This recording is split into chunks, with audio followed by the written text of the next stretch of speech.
नमस्कार. न्यूज डंकामध्ये मी महेश विचारे आपल्या सगळ्यांचं मनपूर्वक स्वागत करतो. मित्रांनो, तुम्हाला आठवत असेल ज्यावेळेला एकनाथ शिंदे मुख्यमंत्री होते त्यावेळेला वेदांता फॉक्सकॉन या प्रकल्पाच्या निमित्ताने भरपूर चर्चा झाली होती. हा प्रकल्प जो आहे तो कसा महाराष्ट्रातून निसटला, तो गुजरातमध्ये गेला, यावरनं खूप टीका झाली. प्रामुख्याने हा प्रकल्प जेव्हा उद्धव ठाकरे मुख्यमंत्री होते तेव्हा इथे आला होता, पण त्यांच्या काळामध्ये तो इथे काय त्याची सगळी ती प्रक्रिया पूर्ण होऊ शकली नाही. आणि मग त्यानंतर एकनाथ शिंदे मुख्यमंत्री झाल्यावर पुन्हा त्या दिशेने एक प्रयत्न सुरू झाला होता की हा प्रकल्प इथे यावा, पण तो सेमीकंडक्टरचा प्रकल्प इथे काय येऊ शकला नाही आणि तो गुजरातला गेला. गुजरातला सुद्धा तो राहिलेला नाही आहे. आता त्यानंतर वेदांता आणि फॉक्सकॉन या दोन्ही कंपन्यासुद्धा वेगळ्या झाल्या आणि त्यातून आता फॉक्सकॉन HCL असा प्रकल्प उत्तर प्रदेशला होणार आहे. जवळपास 3,500 कोटींचा प्रकल्प आहे. 2,000 नोकऱ्या त्याच्यामधनं मिळणार आहेत आणि तो आता तिकडे जात असल्यामुळे पुन्हा एकदा महाराष्ट्रामध्ये त्याची चर्चा चालू झाली. विशेषतः एकनाथ खडसे यांच्या कन्या रोहिणी खडसे यांनी हा मुद्दा उपस्थित केला की हा जो प्रकल्प आहे हा तिकडे चालला आहे. ज्या वेळेला वेदांता फॉक्सकॉन हा प्रकल्प होता तेव्हा तो गुजरातला गेला, म्हणजे गुजरातला कुठेतरी गुटगुटीत केलं गेलं. आता उत्तर प्रदेशला गुटगुटीत करण्याचा प्रयत्न केला जातोय. मग आता इकडे तो प्रकल्प उत्तर प्रदेशला गेल्यानंतर मराठी माणसाने काय गुजरातला जायचं का किंवा उत्तर प्रदेशला जायचं का, हे सरकारने याचा विचार केला पाहिजे असं त्या विचारत आहेत. एक्सवर त्यांनी त्या संदर्भात पोस्ट केली. आता या निमित्ताने मनामध्ये विचार येतो की ही जी काही भूमिका त्यांनी मांडलेली आहे ती कितपत योग्य आहे. मुळात एखादा प्रकल्प जर दुसऱ्या राज्यात गेला तर त्या प्रकल्पाला जर वाटत असेल तिकडे आपल्याला सगळ्या सवलती मिळत आहेत, तिकडे आपल्याला अनुकूल असं सगळं वातावरण आहे, तर ती व्यक्ती किंवा जी काही कंपनी आहे ती त्या ठिकाणी तो प्रकल्प उभा करू शकते. त्याला कोणीच रोखू शकत नाही. सगळेच प्रकल्प काय महाराष्ट्रात आले पाहिजेत असं काय बंधन नाही. त्यांनी असा त्याच्यात उल्लेखसुद्धा केला आपल्या या पोस्टमध्ये की महाराष्ट्रामध्ये पूर्वी सगळे लोक येत असत विविध राज्यातले नोकरीच्या निमित्ताने, म्हणजे एवढा उद्योगधंद्यांच्या बाबतीत महाराष्ट्र पुढे होता. अर्थात तो अजूनही आहे, पण तेव्हा केवळ महाराष्ट्रामध्ये का लोक येत होते तर महाराष्ट्र हा सगळ्यात आघाडीवर असलेलं राज्य होतं, विकासाच्या दृष्टीने असेल, प्रगतीच्या दृष्टीने असेल. त्यामुळे इकडे मोठ्या प्रमाणावर लोकांचा ओढा होता. पण आज आपण पाहतोय विविध राज्य विकसित होत आहेत, तिकडे सुद्धा अनेक प्रकारचे प्रकल्प जे आहेत ते होत आहेत. रस्ते चांगल्या प्रकारचे मिळत आहेत, विमानतळ उभी राहत आहेत, आर्थिक स्थिती सुधारते आहे त्या राज्यांची आणि त्याच्यामुळे तिकडचे लोक जे आहेत त्यांनासुद्धा तिकडे प्रकल्प असावेत असं वाटायला लागलं आहे. तिकडचे मुख्यमंत्री असतील, तिकडचं जे कोणते सरकार असेल ते तिथे आपापले पद्धतीने नवीन नवीन प्रकल्प आणत आहेत, त्यांना सवलती देत आहेत, त्यांना आपल्याकडे आकर्षित करत आहेत. त्यामुळे सगळे प्रकल्प काय महाराष्ट्रात येतील असं अजिबात नाही. त्यामुळे ते उत्तर प्रदेशलाही जातील, गुजरातलाही जातील, राजस्थानला जातील, मध्य प्रदेशमध्ये जातील, वेगवेगळ्या ठिकाणी जाणार आहेत. त्यामुळे आपण कोणाला रोखू शकत नाही. पण प्रत्येक प्रकल्प इथे आला महाराष्ट्रात तरच आम्ही नोकऱ्या करू आणि आम्ही उत्तर प्रदेशला काय जाणार नाही. तो प्रकल्प उत्तर प्रदेशला गेला किंवा गुजरातला गेला, आंध्र प्रदेशला गेला तर त्या ठिकाणी आम्ही काय जाणार नाही. प्रकल्प महाराष्ट्रात आणा, आम्हाला महाराष्ट्रातच नोकरी करायची. ही जी काही भूमिका सांगितली जाते ही काही मराठी माणसाची भूमिका नाही. ही जी नेत्यांकडून भूमिका लादली जाते की अशी भूमिका असली पाहिजे की महाराष्ट्रातच प्रकल्प यावा, इथेच आमची मुलं नोकरी करणार, आमची मुलं जी आहेत ती उत्तर प्रदेशला जाणार नाहीत, आमची मुलं जी आहेत ती कुठे गुजरातला जाणार नाहीत. आता अर्थात हे कोणी नेत्यांचं कोणी ऐकत नाही. आजकाल अनेक मुलं जी आहेत ती शिक्षणाच्या निमित्ताने विविध राज्यात जातात, विविध देशात सुद्धा जातात, तिकडे स्थायिक होतात, तिकडे आपल्या कौशल्याचं त्या ठिकाणी उपयोग करून तिथे शिरस्तावर झालेली आहेत.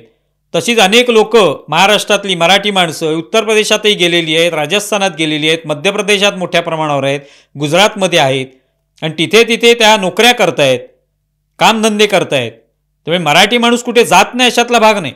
पण ही जी काही भूमिका लादली जाते की मराठी माणूस उत्तर प्रदेशला जाईल का, मराठी माणूस गुजरातला जाईल का, तर काय हरकत आहे जायला मराठी माणसाने. म्हणजे आज आपण पाहतोय काही पक्ष जे मराठी अस्मितेचा मुद्दा सातत्याने मांडतात, नेहमी कुठल्या तरी माणसं आली, उत्तर प्रदेशची माणसं आली, बिहारची माणसं आली, बाहेरच्या राज्यातली माणसं नोकरीच्या निमित्ताने आली की त्याविषयी त्यांची टीका असते की हे लोंढे येत आहेत आणि त्याच्यामुळे इकडे प्रचंड प्रमाणामध्ये इकडच्या नोकऱ्यांवर गदा येते. पण ते लोक इथे नोकरीला येत आहेत याचा अर्थ इकडे काहीतरी वेकेन्सी आहेत, मोकळ्या जागा आहेत जिकडे त्यांना नोकरी करता येते आणि त्यांना नोकऱ्या मिळत आहेत. महाराष्ट्रातली मुलं जर शिकलेली आहेत भरपूर, तर ती आता बहुतेक वेळा आपण पाहतो उत्तर प्रदेश किंवा बिहारमधली माणसं असतील, आणखी इतर राज्यातली असतील कोणी, तर त्यातले अनेक लोक हे इकडचे सुरक्षा रक्षकांची कामं करतायत, कोणी फळांचे स्टॉल लावतायत, कोणी आणखी काही धंदा करतायत छोटा मोठा. ती कामं मराठी माणूस करत नाहीये. तर मराठी माणूस ते काम करत नाही तर दुसरा कोणीतरी ते करतोय. आता त्याला रोखून आपण नेमकं काय करणार? त्याला रोखल्यानंतर आपण ते काम करणार आहोत का? तर आपण ते करत नाही आहोत आणि आपल्याला दुसरी कोणती तरी नोकरी करायची, तर आपल्याला ती संधी आहे. त्यामुळे फक्त बाहेरच्या माणसांना रोखायचं की तुम्ही येऊ नका आणि आम्ही पण इथे काम करणार नाही. आम्ही तुमचं काम, तुम्ही ज्या ठिकाणी काम करताय, सुरक्षा रक्षकाचं काम करताय, फळं विकण्याचं काम करताय, भाजी विकण्याचं काम करताय, हे काम आम्ही करणार नाही, पण तुम्ही करायचं नाही. आणि त्याशिवाय आम्ही गुजरातलाही जाणार नाही, आम्ही उत्तर प्रदेशलाही जाणार नाही. ही जी काही भूमिका मांडली जाते ती मुळात चुकीची असते. आपल्याला सगळ्या राज्यात जाता येणं शक्य आहे. आपल्याला जर आपली योग्यता आहे, आपल्याकडे त्या ठिकाणी काम करण्याची योग्यता आहे, तेवढं शिक्षण आहे, तेवढं नॉलेज आहे, ज्ञान आहे, तर आपण निश्चितपणे ते काम करू शकतो. आज जरी फॉक्सकॉन कंपनी उत्तर प्रदेशात जात असेल, 2000 नोकऱ्या देत असेल आणि त्या योग्यतेची मराठी माणसं जर असतील आणि त्यांना वाटत असेल की आपण फॉक्सकॉन कंपनीत जावं, तर ते तिकडे जातील, ते काम करतील, तिथे प्रगती करतील, कदाचित तिकडे यशस्वी होतील, ते तिथून आणखी कुठेतरी दुसरीकडे जाऊन नोकरी करू शकतील. पण जायचंच नाही, ते तिकडे कशाला जातील? त्यांनी तिकडे जायचं का? गुजरातला जायचं का? आता आंध्र प्रदेशला जायचं का? हा प्रश्नच मुळात चुकीचा वाटतो. सगळीकडे जाणं आवश्यक आहे मराठी माणसाने किंवा कोणत्याही राज्यातला प्रत्येक व्यक्ती. उत्तर प्रदेशातले लोक जर महाराष्ट्रात येतात आणि इथे काम करतायत कोणत्याही प्रकारचं, तर महाराष्ट्रातल्याही लोकांनी अन्य राज्यात जाऊन काम केलं पाहिजे, त्यांच्या योग्यतेचं काम केलं पाहिजे. यात चूक काय आहे? त्यामुळे सगळे प्रकल्प महाराष्ट्रातच आणा, कारण महाराष्ट्रातली मुलं काही दुसरीकडे जाणार नाहीत, ती इकडेच राहतील. सगळे प्रकल्प इथे आले पाहिजेत, इथे आले तर आम्ही इथे काम करू. ही जी काय भूमिका मांडली जाते पक्षांकडून, दाखवलं जातं असं, ते चुकीचं आहे. हिंदी भाषेचा मुद्दा आला होता मध्यंतरी, हिंदी भाषा नको. आता आपण पाहतो ही सगळी भूमिका राजकीय पक्षांनीच मांडली. त्यातले अनेक राजकीय पक्ष आपण पाहतो पत्रकार परिषद घेतात तेव्हा पहिल्यांदा मराठीत बोलतात, नंतर पत्रकारांकडून सांगण्यात येतं हिंदीत बोला, मग हिंदीतही सांगतात तीच माहिती. म्हणजे याचा अर्थ तुम्ही हिंदीत बोलताय, कारण का? तुम्हाला राष्ट्रीय स्तरावर आपला मुद्दा पोचवायचा आहे. तो दिल्लीमध्ये पोचला पाहिजे, तो उत्तर प्रदेशात पोचला पाहिजे की उद्धव ठाकरे काय बोलले, राज ठाकरे काय बोलले हिंदीमध्ये, हे कळावं या उद्देशाने ते असतं ना. मग तेव्हा हिंदी भाषा तुम्हाला चालते. आता एक प्रियंक खरगे जे आहेत, मल्लिकार्जुन खरगे यांचे पुत्र, त्यांच्याकडूनही सांगण्यात येतं आम्हाला हिंदी भाषा आमच्यावर लादता कामा नये दक्षिण भारतावर. पण ते समोर त्या एका भाषणाचा व्हिडिओ त्यांचा समोर आला, त्याच्यामध्ये ते हिंदीत बोलत आहेत त्या सगळ्या लोकांशी. हे तुम्हाला सोयीचं असेल तेव्हा तुम्ही हिंदीत बोलणार आणि जेव्हा तुम्हाला राजकारण करायचे तेव्हा हिंदी भाषा नको. हे दुटप्पी धोरण झालं. आता मराठी भाषेबरोबरच हिंदी भाषा जर शिकले लोक, तर निश्चितपणे त्यांना जिथे हिंदी भाषेत मोठ्या प्रमाणात संवाद साधला जातो तिकडच्या राज्यामध्ये ते जाऊ शकतील, नोकरी धंदा त्यांना मिळू शकेल, त्यांना ते वातावरण अनुकूल वाटू शकेल. मग ते दिल्लीत जाऊ शकतील, उत्तर प्रदेशमध्ये जाऊ शकतील, मध्य प्रदेशात जाऊ शकतील, बिहारमध्ये जाऊ शकतील. हरकत काय त्याच्यामध्ये? पण मराठी माणूस तिकडे जाणार का? गुजरातमध्ये कसा जाईल, उत्तर प्रदेशात कसा जाईल? याच्यातून मराठी माणूस काय संकुचित वृत्तीचा आहे का, हा प्रश्न निर्माण होतो. आणि तो तसा नाहीये, कारण इतिहास आपल्याला सांगतो की मराठी माणूस हा संकुचित नाही. मराठी माणसाने जर ठरवलं असतं की नाही बाबा स्वराज्य इथे मिळवले ना, बास आता कशाला बाकीच्या ठिकाणी जायचं, आपल्या स्वराज्यामध्ये आपण छान आरामात जीवन कंठूया, शिवाजी महाराजांनी जे स्वराज्य निर्माण केले तेवढ्यातच आनंद मानूया. पण तसं मराठी माणसाने केलं नाही.